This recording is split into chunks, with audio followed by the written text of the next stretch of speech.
Este martes se han celebrado elecciones para renovar el Pleno de la Cámara de Comercio de Badajoz, una institución que es muy desconocida y ajena a muchos empresarios y pequeños emprendedores de la provincia. En estas elecciones se volvió a imponer la candidatura de Coeva con 16 vocalías de las 30 que se ponían en juego. Coeva es a los empresarios lo que los sindicatos mayoritarios son los trabajadores, un instrumento de representación que representa a pocos, todo hay que decirlo, desafortunadamente. Hubo una candidatura óptima impulsada por varios empresarios de Mérida, Almendralejo, Vegas Altas y Badajoz, agrupados en FECOBA y OPA, que obtuvo un total de 10 vocalías. Las otras 4 restantes fueron para Red Activa, que es una escisión de Coeva.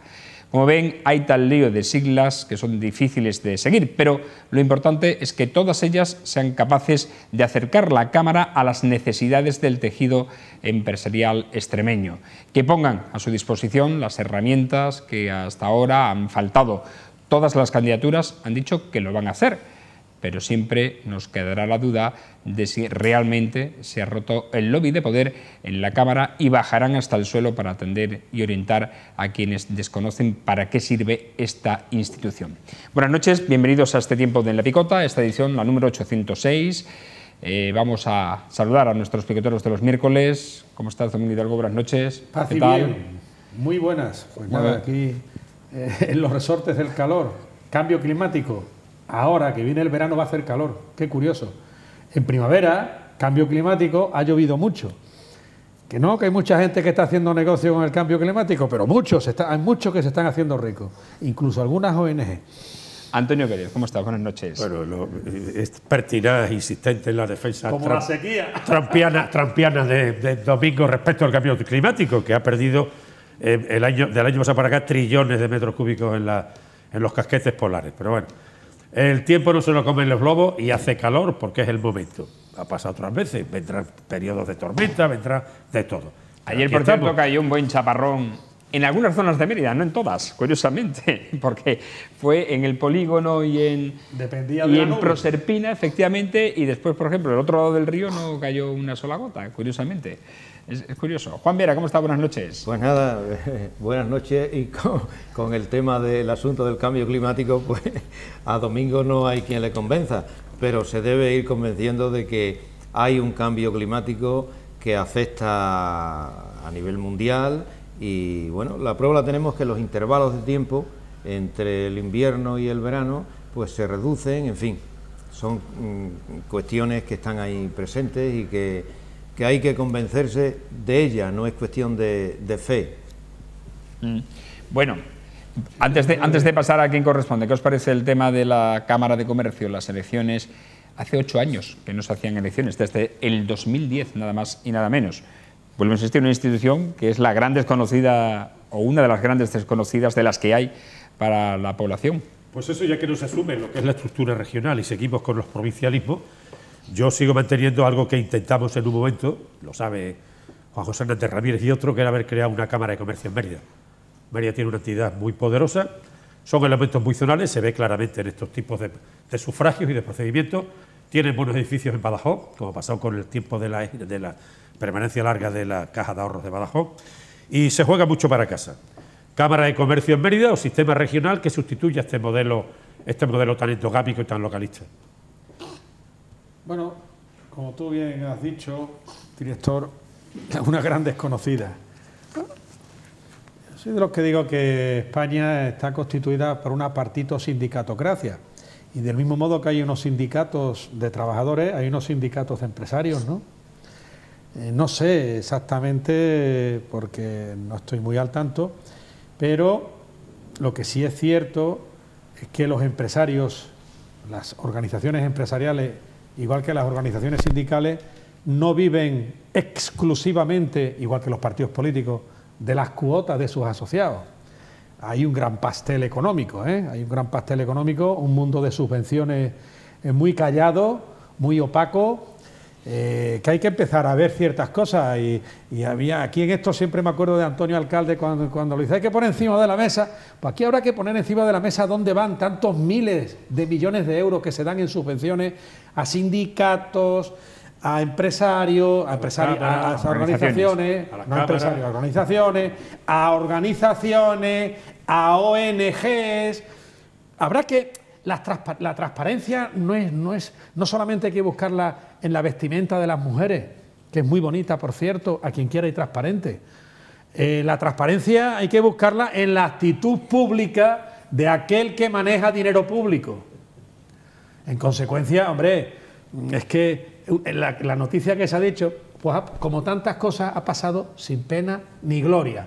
Preguntemos a los extremeños quiénes son los números 2. Los números 2 de los sindicatos. Digo a nivel nacional, no quiero ya decir a nivel regional.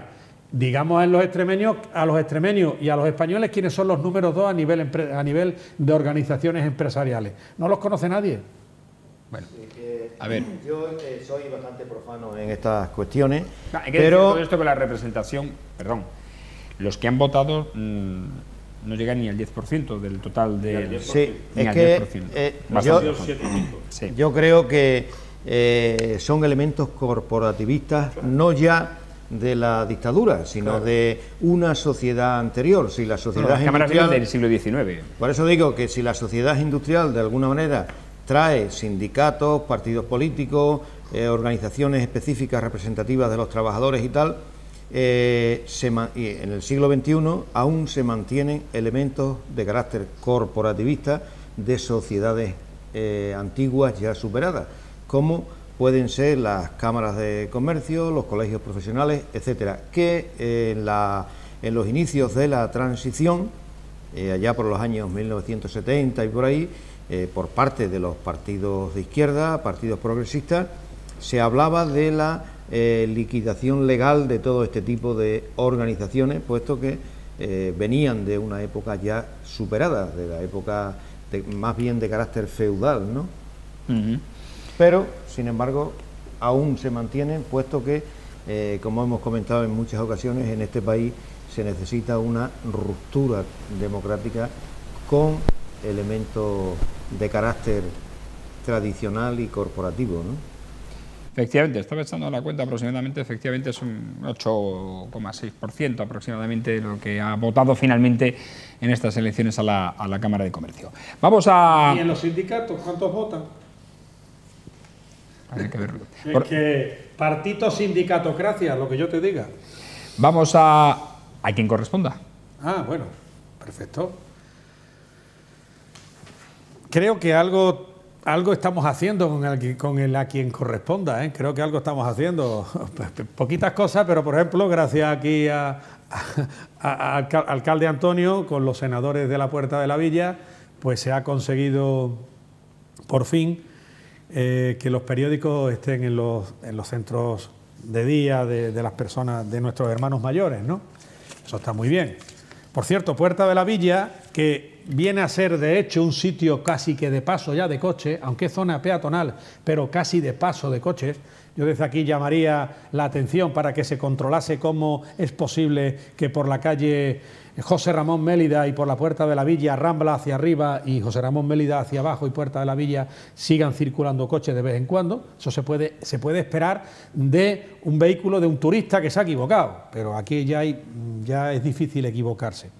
Y después hay precisamente en la Puerta de la Villa, a la altura de la ferretería, pues hay unas rejillas que están rotas. En el suelo. En el suelo, sí. Entonces, eso es un paso peatonal por antonomasia y ya empezarán a caerse la gente o a tropezarse o a lo que sea. Y ahí están esas rejillas o esas rejas que se han quitado. Pero vamos a agradecer que por fin, y menos mal, por fin, se ha quitado en la zona de la calle Anas, en la zona de paseo, por fin han desbrozado ayer. Después de 3 semanas denunciándolo aquí, lo hemos conseguido, director, así que hay que alegrarse. Pero Mérida sigue a oscuras, eso no se ha solucionado, Mérida sigue a oscuras. Los dueños de los perros siguen llevando a los perros sin correa y la policía local, el ayuntamiento sigue sin actuar. Y entonces digo yo, ¿para qué están las normas? ¿Para qué se hacen ordenanzas? ¿Para quedar muy bien? ¿Para asustar a la gente? De modo que alguien que le tenga miedo a los perros va a tener que seguir pasando miedo porque a los dueños de los perros no les da la gana de llevarlo con correa. En la zona de la isla estoy hablando, o por las zonas urbanas, por la mitad de la calle. Y hay dos pequeñas cuestiones más que voy a decir, muy rápidamente.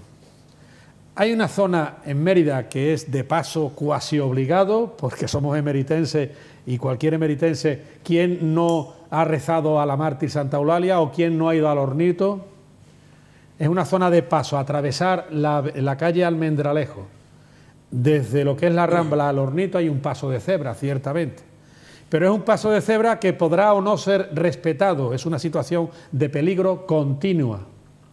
Ahí sí hay que poner un paso elevadito para que sí o sí los vehículos, motocicletas, bicicletas, autobuses, camiones y coches tengan que frenar. Se hace necesario, imprescindible, o hay que esperar a que sigamos con la situación de riesgo y se produzcan algunos atropellos. Sí, es verdad que en esa zona, sobre todo los que bajan con bastante velocidad. O los que suben. También. Entonces, eso hay que darle una solución. Y del mismo modo que hay una rotonda en la altura de la Torre de Mérida, ahí cabría una rotonda, no lo sé, pero el caso es que el paso de cebra... Creo que hubo, no sé si Antonio en tu época, ¿no? Hubo una intención, o en la época de Pedro Acedo, una intención de hacer una rotonda en esa zona. Pero yo ya no hablo de rotonda. El paso de cebra, un paso elevado. Y ya está. Y se frena sí o sí, salvo que usted quiera romper el bajo del coche. Haga lo que quiera. Y por último, hablando de rotonda, la rotonda entre la barriada de Santa Isabel y San Juan lleva cerrada al tráfico hace semanas. No sé si se han estropeado los semáforos o qué ha sucedido, pero esa rotonda está cerrada al tráfico. Hay unas vallas de la policía local que impiden hacer la rotonda y, hombre, eso puede ocurrir un día, dos, pero ya de continuo, la desidia al día. Por cierto, ¿hay oposición en este ayuntamiento? Porque eso, Antonio, cuando tú eras alcalde se te hubieras dicho más de una vez, ¿verdad, Antonio? Y tú lo hubieras solucionado. Ya te hubieras buscado la vida. Bueno, pues por mi parte... Muy bien. Antonio Vélez. Bueno, es verdad lo de los senadores de la Puerta de la Villa, que están satisfechos. Bien, es verdad que todavía no reciben todo el conjunto de la prensa papel. Reciben hoy, más intermitentemente en la Extremadura, pero bueno, estaremos al loro, como decía don Enrique Tierno, porque es un derecho, como bien ha dicho Domingo. La otra cuestión que yo quiero seguir sistematizando es el tema a quien corresponda, y está claro a quien corresponde, a la universidad, al gobierno regional y al gobierno emeritense. A quien corresponda sobre la universidad. Mérida es campus universitario. Mérida es un campus. ¿Escuchaste el lunes a Juan José Hernández? No. Te dirigió unas palabras en este sentido, sí, que estaba de acuerdo contigo en la demanda de la universidad, pero también estaba de acuerdo en que habría que demandar la azucarera. Bueno, yo creo que es bastante más importante, 1000 veces, infinitamente, o todo o nada en la universidad que en la azucarera, porque Mérida es una ciudad de servicio. No busquemos elementos de distracción, que a veces ocurren, bien intencionados, no los discuto. Mérida tiene realmente su papel hecho. Mérida es una ciudad administrativa, geopolítica y histórico-artística, arqueológica. Esos son los elementos poderosos sobre los que juega el futuro de Mérida. Las ciudades no tienen que ser... Detroit era una gran ciudad y hoy no es nada. La industria no garantiza, porque una reconversión industrial te da el traste. Sin embargo, la estructura geopolítica, los elementos de servicios sobre los que hoy juega en la sociedad son otros. Es decir, en los años 60, antes del plan de estabilización, el reciente promulgado el plan de estabilización de Ullastre, la liberación de la economía española, más del 40% de la población activa era agraria. Hoy en España no llega ni al 5%. Agraria y bebidas, en Extremadura más. Agraria, industria agroalimentaria y bebidas. En la media de España está sobre el 5%. No es nada. Y es mucho. Pero quiero decir, volviendo al hilo, que Mérida tiene una posición muy clara, y me alegro que Juan José Hernández Ramírez tenga esa opinión, pero que no quiera contrastarla a cambio de otra. No. Yo estoy convencido de que Mérida... Él decía que había que demandarlas todas. Sí. Por eso, porque además Juan José piensa políticamente, ideológicamente de una forma, yo pienso otra, y sin embargo estamos perfectamente encajados en ese tema, lo entendemos y lo compartimos totalmente, porque esto es un tema transversal. Esto es un tema. Lo que me sorprende es que no haya habido una posición mucho más insistente al respecto. Y lo que ha colmado el vaso ha sido periodismo en Badajoz. Eso ya ha roto las hostilidades y ha roto la realidad de una convivencia que, si bien estaba en Mérida amarrada por decir, bueno, que somos capital y que hay que tener un poco de cuidado. Bueno, mire usted, hasta cierto punto, porque la capital está aquí, está aceptada y está tramitada y refrendada por las Cortes Generales 2 veces ya y modificada. Pero Mérida es la capital autonómica como Santiago, como Barcelona, como Sevilla, como Madrid, como Ciudad Real, o sea, como Toledo, las capitales autonómicas. Y Mérida tiene un problema grave. Y el punto del 9, la prueba del 9 ha sido el periodismo. En Mérida están todas las estructuras. Pero ¿cuál es el problema? Mérida sin presencia universitaria, potenciada, siendo como es campus, que no tiene que llamar a la puerta de la universidad, y es culpa del rector y culpa de las instituciones públicas, evidentemente, porque han desentendido, y el pueblo se ha desentendido también, de una demanda lícita. Termino. Para que sea un elemento de juicio, de enjuiciamiento, de lectura abierta. La Universidad de Extremadura tiene 25.000 alumnos. 25.000 alumnos. Mérida tiene 700 en su campus. ¿Sabemos lo que son 10.000 alumnos en Cáceres, en Badajoz? Lo que implica desde el punto de vista de servicio, de residencia, de funcionarios y económico. Y de cumplir el papel, porque no tener universidad es un factor disuasorio para vivir en Mérida, como hubieran sido las térmicas de Alange. Algunos luchamos contra ellas duramente y nos han puesto, ni creo que se pongan en la vida, porque eso es un terrible factor disuasorio para vivir en Mérida. Pero no tener universidad es un factor disuasorio también para vivir en Mérida. Y ya han pasado muchos años. Ya hay que tener equilibrio y compás, y sentido de la responsabilidad, y sentido de la exigencia, y del derecho. Mérida necesita la universidad, la presencia universitaria poderosa como el comer. 25.000 alumnos, 2.000 profesores, empleados de servicio. Estamos hablando de un presupuesto de cerca de 100 millones de euros. Pero independientemente, 2.000 profesores y otros 2.000 empleados de servicio, de lo que sea. Es decir, esto es y sobre todo la dinámica en las ciudades, lo he dicho. Mérida no es una ciudad baladí. Si fuera con los radios de 60.000 habitantes que tiene y Calamonte 70 y la comarca inmediata, porque Calamonte no tiene término, es Mérida. Estamos hablando de que solamente con un 3% Mérida debería tener 2.000 o 3.000 alumnos. ¿Dónde están? ¿Dónde están? Es una indecencia, lo digo, culpa de quien sea. O Mérida, yo creo que el periodismo debían de hacer una rectificación y que funcionara el próximo curso aquí. Se lo digo al alcalde, se lo digo al rector y se lo digo al presidente de la Junta. Juan. Bueno, además de estar totalmente de acuerdo con lo que está comentando Antonio, hacer referencia a que el martes en el Consejo de Gobierno de la Junta de Extremadura se aprobaron unas ayudas complementarias, tal. Yo espero, o esperamos, o hay mucha gente que espera, que eso se ponga en marcha lo más rápido posible, que no sea una propuesta que tenga un carácter mediático, de atracción de carácter electoral y todo lo demás, pero que lo dejemos pasar como está pasando con la ejecución de las ayudas de alquiler del año 2017, las del 2018 que aún no se han estudiado siquiera, puesto que falta la resolución del Estado, etcétera. O sea, que sea algo que se ponga en marcha de manera inmediata, puesto que las necesidades de vivienda y sobre todo ahora que los desahucios por alquiler se están extendiendo de una manera bastante rápida, pues permitan a muchas familias poder acogerse a este tipo de ayudas, aunque parece ser que tienen dos limitaciones, ¿no? Que se destinan a desahucio, a personas que están en proceso de desahucio, o bien a personas que han solicitado, están en las listas de espera de viviendas de carácter social, ¿no?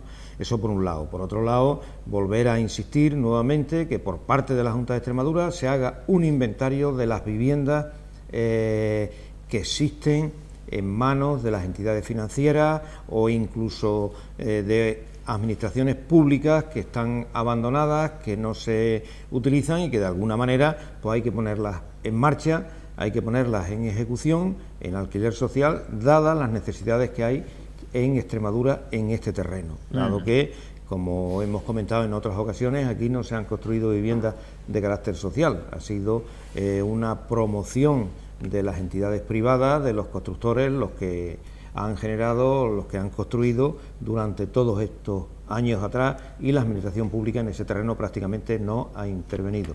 O sea, en definitiva, que es necesario una política de vivienda pública por parte de la Junta de Extremadura y lo antes posible, no solamente en el terreno del alquiler, sino en el terreno de la puesta a disposición de viviendas en manos de entidades privadas y de las propias administraciones públicas. Insistir en lo que tú dijiste una vez, Juan, y así lo hemos hablado hace 2 semanas por ahí.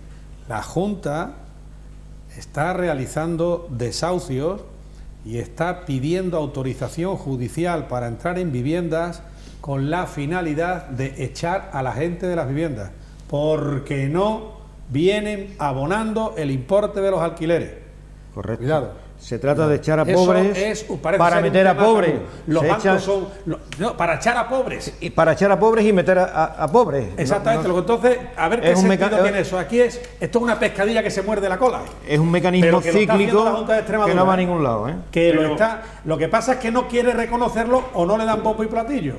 Pero que lo está haciendo la Junta de Extremadura. Y yo simplemente que se vean, y eso es público y notorio, que se vea, que se le pida al Tribunal Superior de Justicia o al Consejo General del Poder Judicial las estadísticas de procedimientos judiciales de entrada, de autorización de entrada por parte de las administraciones públicas, en este caso la Junta de Extremadura, para proceder al lanzamiento de gente que está ahí por impago de alquiler. Sí, se están enviando cartas desde la Junta de Extremadura a todas aquellas personas que ocupan viviendas sociales, indicándoles la cantidad de dinero que deben y, en todo caso, el hecho de no pagar esas deudas le impide el acceso a las que se les adjudique tal. Y nosotros entendemos eso como un intento de meter miedo, que crea agobios en la familia, porque las conocemos y sabemos lo que está pasando.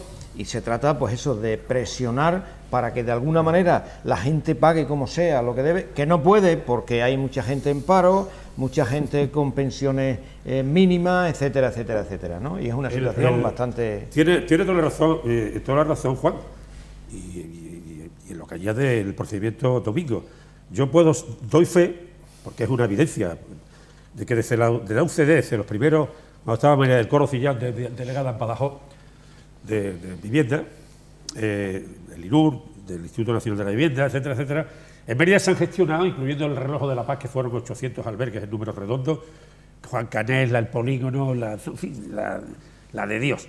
En Mérida se han hecho del orden, desde el año 75 hacia acá, se han hecho de vivienda de promoción pública del orden de muy fácilmente 3.000 o 4.000 viviendas. Ahí tocó una parte importante, entre ellos el Reloj de la Paz. Pero, y las zonas que luego, con las competencias transferidas a la Junta, se hicieron en Cruzcampo, en Bellavista, en fin, muchos sitios. Pero, Juan Cané, en fin, que fueron las últimas que se hicieron. Luego entró la historia de los 60.000 euros, que fue una vía de la burbuja para tener... Y realmente no es el modelo que hay en Europa siquiera. Son viviendas, alquileres bonificados en orden de ingreso. Entonces nosotros incluso desde sí sistematizamos mucho esa historia con los Álamos en Mérida para hacer una actuación en un bloque que estaban en vía concursal, hacia la salida de la autovía, por allí por arriba por el polígono, los Álamos, y no se hizo, desgraciadamente. Y seguimos insistiendo en ese tema. Había dentro del Sistema Global de Vivienda hay un instituto que es el IPP, el Instituto de Promoción Pública de la Vivienda, el IPPV, y dentro de un modelo de los dichos que es la vivienda de promoción pública, que en algunas cosas pueden llegar a 5,5 veces de ingresos según cargas familiares de la renta del salario mínimo interprofesional. Quiero decir que este es un tema de mucha importancia. Y las acciones que se han hecho sobre el conjunto, vamos a suponer, ya lo hizo Monago, empezó con este tema de una forma muy dura, de la mano del director general de entonces, Manuel, no me acuerdo, muy dura, para echar pobres y meter pobres, que en cierto modo, en el conjunto, si estamos hablando de 4 sindicales, si hay conflictos de las no vendidas, de 4, 5.000 o 6.000 viviendas en Mérida, realmente ese tipo, 4.000 o 5.000 viviendas, si se daba el caso en 40, 50, es un 1% en todo caso. Eso no es nada. Eso no es nada. y había que buscar fórmulas sociales. Yo creo que ese tema sigue vigente y me alegro que lo haya sacado Juan recurrentemente, porque sigue siendo vigente. Es una forma de evitar la salida de jóvenes que emigran, parar la falta de natalidad, porque tener una casa siempre es un elemento de situación, aunque a muchos no les guste, pero significa sencillamente estabilizar la población, que luego puede vivir con unos elementos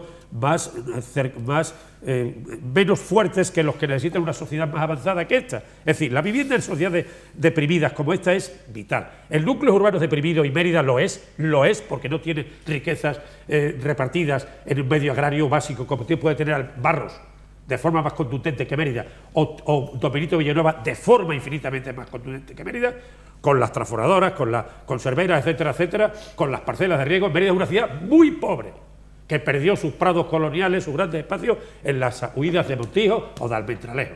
Mérida es una ciudad muy pobre y necesita apoyos. Mérida es una ciudad que ha necesitado siempre viviendas de promoción pública, viviendas sociales, porque es la forma de mantener población. Y convendría ver que en los momentos de crecimiento de esta ciudad de población, aparte del hecho geopolítico de la Junta de Extremadura, la capital, influye mucho los espacios, las fases de construcción de vivienda.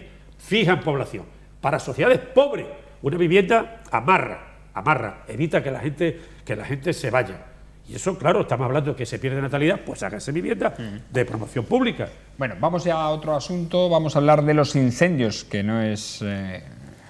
Bueno, es tremendo esto de los incendios con el verano. Con las altas temperaturas pues han vuelto de nuevo los incendios a zonas de Mérida donde se acumulan más pastos. Este lunes salió ardiendo un terreno cercano a la urbanización de Monte Alto. Los vecinos se quejan del peligro que suponen estos incendios para sus viviendas. Otras de las zonas habituales donde se producen la quema de pastos incontrolada son los terrenos cercanos a San Andrés y a Plantonal de Vera. Habría que hacer una política más exhaustiva sobre este asunto para que no se dieran, como el año pasado, pues estos incendios, Antonio. Sí, es que ese es un tema inevitable. Es decir, vamos a ver. Es como los temas de los incendios forestales. Son temas que hay que prever, inevitablemente. Admitamos que nos puede coger el toro en un momento determinado como este año. Es un año anormal, que de pronto hemos tenido pastos y hemos tenido hierbas hasta hace 4 días. Hace una semana dormíamos arropados. Y ahora estamos ya durmiendo como Dios nos trajo al mundo. Es decir, estamos entre el calor, nadando entre el calor. En consecuencia, estos hechos se producen. Entonces, inevitablemente hay que establecer los sistemas para los espacios públicos y los espacios privados, los bandos, las ordenanzas municipales, pero liberar de los muchos espacios abiertos ese pasto. Por eso es importante que haya empleo público. Por eso es importante que revierta el conjunto, porque ahora la gente, ¿qué resuelve la gente con decir? Que vayan a limpiar, pero no dice, si es que no hay, es que hemos superprivatizado todo, hemos fiado todo al ultraliberalismo. Como bien decía Tomás Piketty en El Capital del siglo XXI, como bien dice, puede más la finanza que el sistema productivo y puede más el capitalismo que el sector público. Yo creo que esa es una de las cuestiones que hay que sopesar seriamente. Posiblemente un ayuntamiento como el de Mérida, repito, una sociedad pobre, aunque a algunos no les guste lo que estoy diciendo, de pocos recursos, de tierras arenosas, de tierras salvo en la zona ya hacia el río y hacia Badajoz. El resto no vale un duro. Son tierras esteparias del Paleozoico, no valen nada. De esas. Y la de esas no crea empleo, creará marcas, pero no crea empleo. Entonces, hay que generar empleo alrededor de esos riesgos. Entonces, llamo la atención de que posiblemente volver en gran parte a los modelos de aplicación de empleo público con equipos establecidos, no improvisados a firmar el acuerdo con el plan de empleo o el plan el REAS, por cuenta ajena, no es la solución. Hay que tener eso organizado. Domingo. Bueno, vuelven los incendios. Dicho de otra manera, los incendios no se han ido, ¿eh? Cuidado. Si vemos a lo largo del año las noticias a nivel nacional, no han dejado de haber incendios en diferentes puntos de la nación española. Ahí están las noticias y las hemerotecas. Se incrementa el número de incendios ahora en verano, algo que tiene su explicación, no su justificación, pero sí su explicación. La primera explicación en lo que se refiere a los pastos es la falta de ganadería. Convendremos que antes siempre, pues, que era lo mejor para el que tenía la tierra, que ya había recogido la cosecha de cebada, trigo, lo que fuere, la cosecha de secano. Pues que pasaran por allí todas las ovejas que pudieran, todos los animales que pudieran, para comerse los pastos. Eso no se hace. También es cierto que el desarrollo urbanístico, concretamente hablo de Monte Alto, eso se ha hecho con la ley del kilómetro o algo por el estilo, se ha hecho fuera de Mérida, eso era campo. Con esto no estoy diciendo que es que tiene que pasar, no. Es que Monte Alto está rodeado de campo, es que la variedad de San Andrés ya es la carretera de Don Álvaro y ahí hay todavía mucha labor agrícola y mucha recogida de diferentes, pero sobre todo de secano, ¿no? Pero los incendios, hablo genéricamente, ¿son provocados o no? Porque ahora empezaremos a oír a nivel nacional, y también lo hemos escuchado en Extremadura, como un incendio empieza con 6 puntos a la vez. ¿Cómo es posible eso? Que un gran incendio tenga 6 focos de inicio. Nadie lo dice, porque la dictadura del pensamiento único y de lo políticamente correcto impide que se reconozcan ciertas cosas. No nos engañemos, la gran mayoría de incendios son provocados. Yo no voy a decir todos porque hay accidentes. Ocurrió el de Cañaveral, si no recuerdo mal, que fue un accidente que ocurrió de unos operarios, vale, un caso. Pero la gran mayoría de incendios son provocados. ¿Por qué razón? Bueno, pues hay mucha casuística. Se ha dado el caso hasta de un miembro de una de las brigadas contra incendios que estaba enfadado, no lo habían contratado o no lo habían renovado y se había dedicado a provocar algún incendio, lo pillaron. Bueno, se ha dado muchos casos. Entonces, ¿esto quién lo evita? Hay muchos intereses económicos también, ¿eh? Entonces, lo ideal sería que pusiéramos los medios de prevención, como bien ha dicho Antonio Alcalde. Venga, a ver, Juan, sobre los incendios. De manera muy breve, lógicamente en este tipo de cosas la política de prevención es fundamental para que no se den incendios, ¿no? Eso es algo elemental.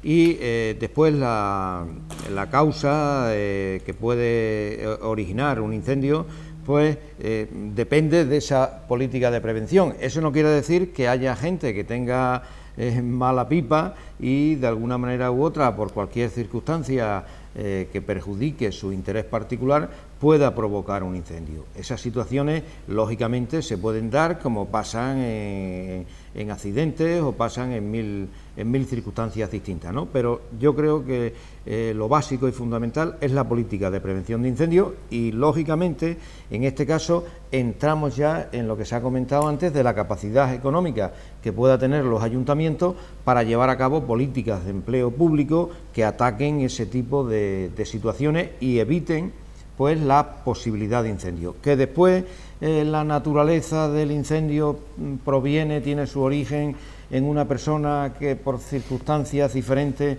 esté frustrada o haya tenido un mal pie en esta vida y tal, pues sí, pero yo creo que esos casos son los mínimos. Lo más importante de todo es una política de prevención de incendios y, por supuesto, para ello hace falta que las instituciones públicas directamente relacionadas con el territorio tengan capacidad económica para intervenir en ese territorio, porque en algunas localidades te encuentras que hay un terreno que está lleno de jaramagos, que se han secado y todo lo demás, y que el ayuntamiento no puede intervenir en ese terreno rápidamente por el hecho de que es particular, el ayuntamiento tiene que seguir unos trámites y unos procedimientos lentos, en definitiva, que es necesario una política de prevención y para ello las entidades municipales deben de tener capacidad económica y posibilidades de intervención rápida en situaciones de esas características. Pasamos ahora a otro escalón de la política, porque el presidente del Gobierno, Pedro Sánchez, ha asegurado que no hay tiempo material en esta legislatura para poder reformar el sistema de financiación autonómica en su conjunto, aunque el Ejecutivo tiene la intención, dice, de hacer mejoras de la financiación de todas las comunidades, según han señalado en la sesión de control del Ejecutivo en el Senado. Sánchez ha dicho que el Gobierno efectuará mejoras en todas y cada una de las comunidades a lo largo de los próximos meses, antes de la convocatoria de elecciones generales. Y hablando, por cierto, de elecciones generales, el presidente desveló ayer en una entrevista en Televisión Española que su voluntad es agotar la legislatura y no convocar los comicios hasta el año 2020. Vamos sobre estos dos asuntos, Domingo. Bueno, yo lo primero que haría es, hasta hace un mes, ¿cuál era en el tema de financiación autonómica la característica de la Comunidad Autónoma de Extremadura, la andaluza, todas, pues todas contra el gobierno del PP, contra el gobierno de Rajoy? Porque estaba muy mal la financiación autonómica, estaba tan mal que había que variarla. Yo todavía estoy aquí, se me vienen a la memoria declaraciones que ha realizado tanto el presidente Guillermo Fernández Vara como la consejera correspondiente. No digo ya las declaraciones que ha venido haciendo la actual ministra de Hacienda, la actual ministra, que era la consejera de Hacienda a su vez de Andalucía, que siendo hasta hace unos días consejera de Andalucía, estaba intentando, como siempre, poner verde al gobierno del PP como consecuencia del sistema de financiación autonómica que se estaba rigiendo en España, en el conjunto de la nación española. Bueno, y digo yo, si era tan malo, ahora ¿por qué no protestan? ¿Por qué comienza ya lo que yo llamo el silencio de los corderos? Porque si algo está mal, gobierne Sánchez o gobierne Rajoy. ¿Dónde están ahora las reivindicaciones? Es que esto es esquizofrénico. Esto no tiene sentido. Esto no tiene sentido. ¿Qué es lo que acredita esto? Que Sánchez está empezando a pagar el precio de haber sido investido presidente. ¿Cómo? Está empezando a pagar a los golpistas, a los que están destrozando a España. Y esto acredita una vez más que el sistema autonómico español lo que ha hecho es romper la igualdad y promover la desigualdad entre españoles y entre regiones de España. Quizás a mí me gustaría escuchar a algunos reconocer, y termino ya, reconocer el sistema autonómico tiene que revisarse. Las competencias en sanidad, las competencias en educación y las competencias en seguridad deben volver a la Administración Nacional. Sin embargo, seguimos con el silencio de los corderos y la hipocresía. Por cierto, que hoy también ha dicho, respondiendo a estas declaraciones de Sánchez, José Antonio Monago, presidente del PP extremeño, que son una tomadura de pelo sobre la financiación. Juan. Bueno, yo este tema ya lo hemos tocado aquí en varias ocasiones y vuelvo a insistir lo mismo. Era de esperar que en una situación difícil económicamente, con pocas posibilidades de aumentar la recaudación a unos porcentajes superiores a los que hay actualmente, la recaudación estatal de fondos, la recaudación económica, ¿no? Era impensable que se llevara a cabo una reforma de la financiación autonómica, porque como sabemos ya desde el año 2009 con la LOSCA, creo que fue, ¿no?, la Ley Orgánica de Financiación de las Comunidades Autónomas, se ha ido prorrogando esa financiación y lleva ya prorrogándose un montón de años, ¿no? Y se va a seguir prorrogando porque las posibilidades económicas siguen siendo las mismas. Aquí yo vuelvo a decir lo que he dicho siempre: para que haya una financiación autonómica capaz de hacer frente a las necesidades que hay en este país y concretamente en Extremadura, en educación, en sanidad y en general los diferentes servicios públicos, es necesario una reforma fiscal a nivel del Estado, de arriba a abajo, que le dote de más capacidad económica para poder hacer una redistribución más justa. Y pues ese es el verdadero problema que va a tener Pedro Sánchez. llevar a cabo una reforma fiscal para dotar al Estado de más medios económicos. Y, lógicamente, no solamente esa reforma fiscal, sino el combate contra el fraude fiscal enorme que se produce en este país por por las grandes empresas, por la banca, por los grandes oligarcas económicos dueños de la economía.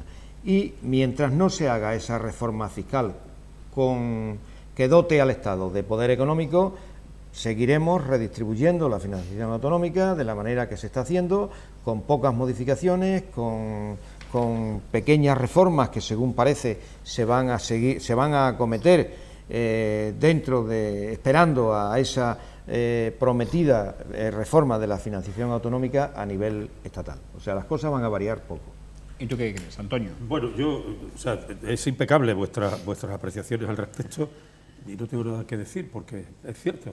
Pero al mismo tiempo añado otro elemento de estrategia política interesada, ampliamente interesada. Yo creo que a la propia sociedad también le interesa.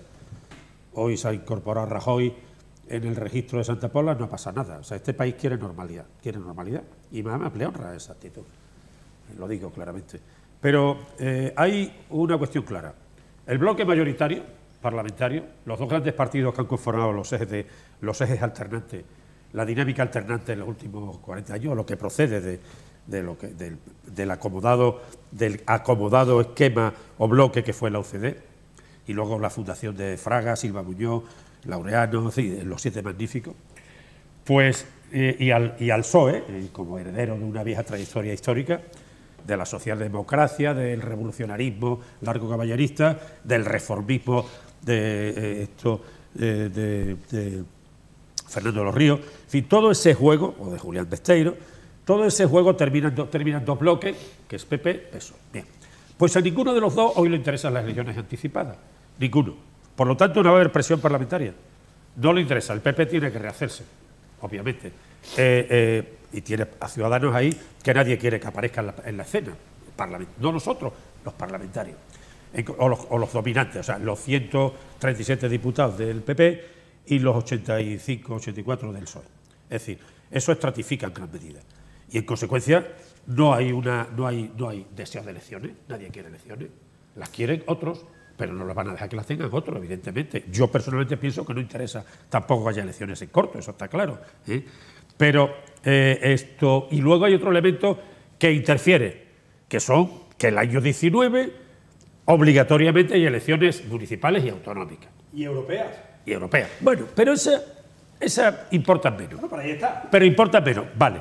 Pero el bloque es el otro. Y claro, hay varonías, hay historias. En el PP, en el PSOE, hay un juego, porque Ciudadanos no tiene ninguna comunidad autónoma, cogobierna en Andalucía. Vamos, cogobierna, apoya en Andalucía.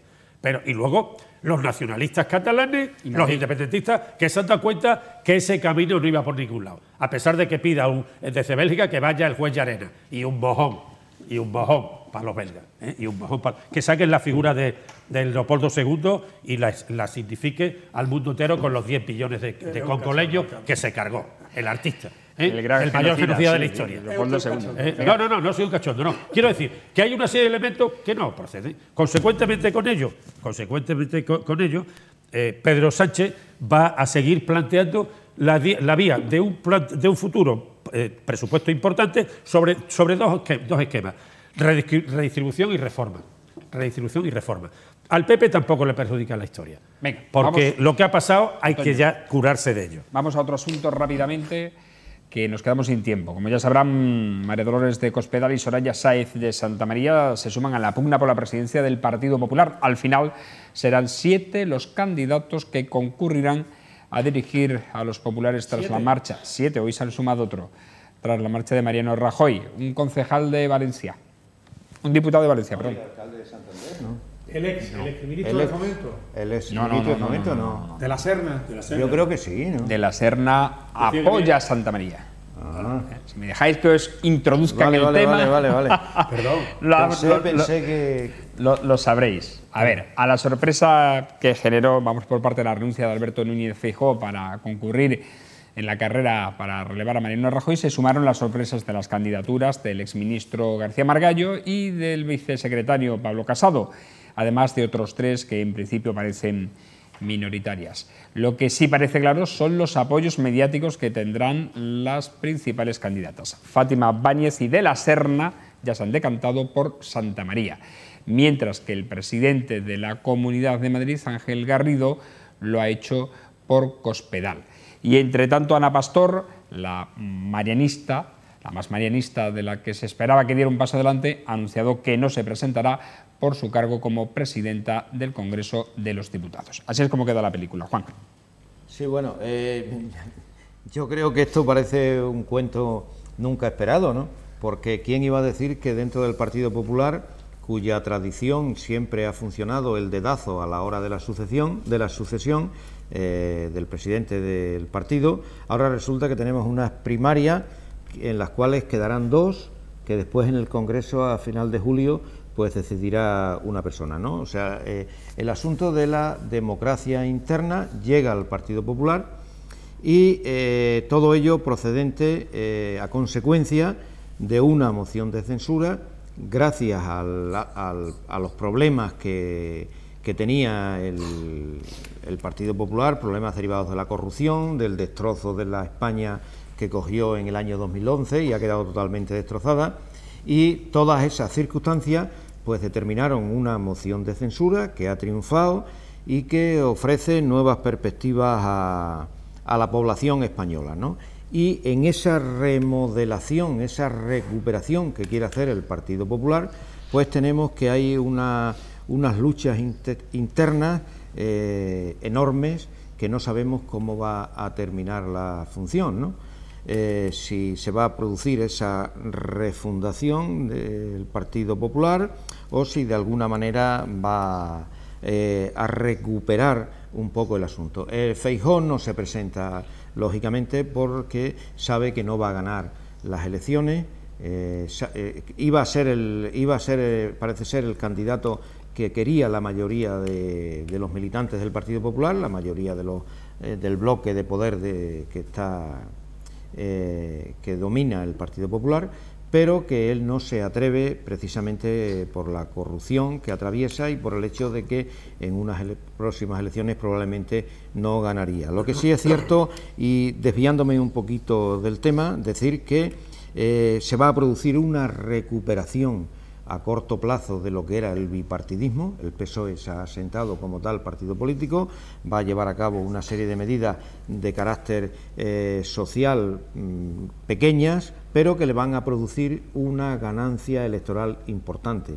Podemos está desaparecido, seguirá, al menos parece ser que va a seguir las tendencias que tenía ya en su momento Izquierda Unida, de un 14%, 15%, y Ciudadanos ha quedado cao con la moción de censura. Y la prueba está en que sus planteamientos políticos, pues ahora mismo no se sabe, son planteamientos políticos que no tienen consistencia de ningún tipo. Bueno, ciertamente ahora seguimos en una segunda ronda, efectivamente, pero lo hemos dicho ya aquí, ¿no? La moción de censura ha beneficiado al bipartidismo frente a las nuevas fuerzas políticas. Pero atentamos varias cuestiones, varias referencias. Primero, en las elecciones siempre, primero, catarsis. O sea, querámoslo o no, el Partido Popular, heredero de la refundación borbónica, de la restauración borbónica de Cánovas, y retomado por Fraga y, en fin, en su momento, es un partido que representa sociológicamente al centro-derecha español. Pero ha tenido un problema, la propia salida de Rajoy y su llegada a la vida normal también puede tener otra lectura. Hay que pensar que aquí no puede haber intervencionismo porque el viejo modelo del dedazo que ejerció Aznar y que no es ejemplo ahora, no es ejemplo de ninguna manera, vista la foto de las Azores y otros comportamientos con la trama Gürtel, entonces se encuentra huérfano del viejo modelo digital. Yo invito a mi sucesor, el modelo del tapao mexicano, del PRI. Ese modelo, lamentablemente, se ha puesto en almoneda. Y ahí, evidentemente, hay una catarsis, hay un totum revolutum que hay que arreglar. Por eso el juego que hay ahí no es tampoco extraño. Yo creo que no hay que dramatizarlo. Lo que busca el PP como representante de todo un espacio de centro-derecha, sociológicamente hablando, y su transferencia electoral a las urnas, es normal, porque se encuentra huérfano. En fin, quizás quizás no se ha sabido poner coto a muchos desvíos, a muchas desviaciones, a mucha corrupción, pero hay un trasfondo ahí que el pueblo lo quiere, el sector centro-derecha, el sector socio-derecha quiere al PP y quiere reordenarlo. Y por eso no va a haber grandes salidas de faca. Hay una encuesta primera, aparece por ahí en algunos medios, donde Soraya supera el 55%, dentro internamente. José Manuel García Margallo, curiosamente, tiene el 19%, cerca del 20%. Cospedal se queda atrás. Siempre ha habido una cuestión en los juegos estos de las elecciones internas y tal, o en las elecciones en general, que se llaman las liebres. Se pone gente a andar para que luego haya recomposiciones y demás. Porque si no partimos de la premisa de que aquí ha habido una tremenda catarsis, de que hay una tremenda catarsis como consecuencia de aparecer un partido huérfano, como consecuencia de algo que seguramente era lo mejor que se podía haber producido, la moción de censura de Pedro Sánchez para recomponer todo el puzzle, todo el tablero de ajedrez, pues que ese tema se va a producir. Y lógicamente de ahí ya salta un tapado. Feijóo es evidente que cuando ha saltado se han roto los esquemas. Y entonces tiene que hacerse dentro de una confrontación que no van a llegar tampoco los cohetes a Pensilvania, tampoco, ni a Lorca. Domingo. Yo lo primero que voy a decir, voy a empezar por el bipartidismo. Efectivamente, se está intentando volver al bipartidismo. Y hago una reflexión en alto. Hubiera sido muy chirrioso que Pedro Sánchez hubiera nombrado de vicepresidenta del gobierno a Soraya Sáenz de Santamaría. Vamos, pues no. Es que... Vamos, que Soraya Sáenz de Santamaría, que da igual que esté en el PSOE, como está el país, no que en el chirriado. PP, que en Ciudadanos haya 8 que 80. O sea, una persona ideológicamente, en principios y valores, amorfa, que da igual que esté en el PP que en el PSOE. O sea, a mí, que Soraya Sáenz de Santamaría esté de vicepresidenta con Sánchez, no me hubiera extrañado absolutamente nada. Es más, tengo hasta la impresión de que hubiera aceptado el cargo. Poco dicho con guasa, todo esto dicho con guasa, pero ¿qué quiero decir con esto? Que el PP que ha dejado Rajoy y Soraya Sáenz de Santamaría sobre todo, es un PP que ha financiado medios de comunicación a sabiendas de que lo iban a machacar, menos a Soraya, de que iban a machacar también al PSOE para enaltecer a Podemos. No hace falta decir que hablo de la 4, que hablo de la 6, hablo de lo que está sucediendo en los medios de comunicación. El PP se está desangrando, se está poniendo anoréxico e iba en caída libre como consecuencia de que era un partido sin principios. Yo ahora, por ejemplo, los principios que tiene el PSOE, creo que se equivoca. Creo que se está yendo a la ultraizquierda. Creo que donde mejores éxitos ha tenido el PSOE ha sido siempre cuando ha estado en el centro izquierda. Y a las pruebas me remito y a los resultados electorales desde el año 78 para acá. Pero es que existe un enfado importante en el votante del PP que le ha hecho, ya, y ahí están las encuestas, le ha hecho que esos votantes, muchos de ellos, se vayan a Vox, y vamos a ver qué pasa en las europeas con Vox, el número de votos que va a tener y el número de escaños eurodiputados que va a tener, que no van a ser ni 1 ni 2, y todos esos votos provienen del PP. Segundo, muchos votos que se le han ido a Ciudadanos, y tercero, muchos votos que se han ido a la abstención. Y aquí, el único que está hablando de eso, el único, y además, aunque ha sido vicesecretario, pero no ha estado en el gobierno, ha sido Pablo Casado. El único que está hablando de eso. Porque quieras que no, como se llevan las niñas asesinas, Soraya y Cospedal, ya se sabe cómo se llevan, ¿no? O sea, fatal. Y aparte que ella ha estado en el partido como secretaria. Venga, vamos a hacer una segunda ronda y acabamos. Juan.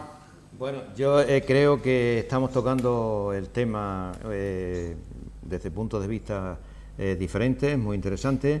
La posición de Pedro Sánchez en cuanto a cuestiones de carácter social, que algunas de ellas pues va a poner en marcha, como por ejemplo lo de la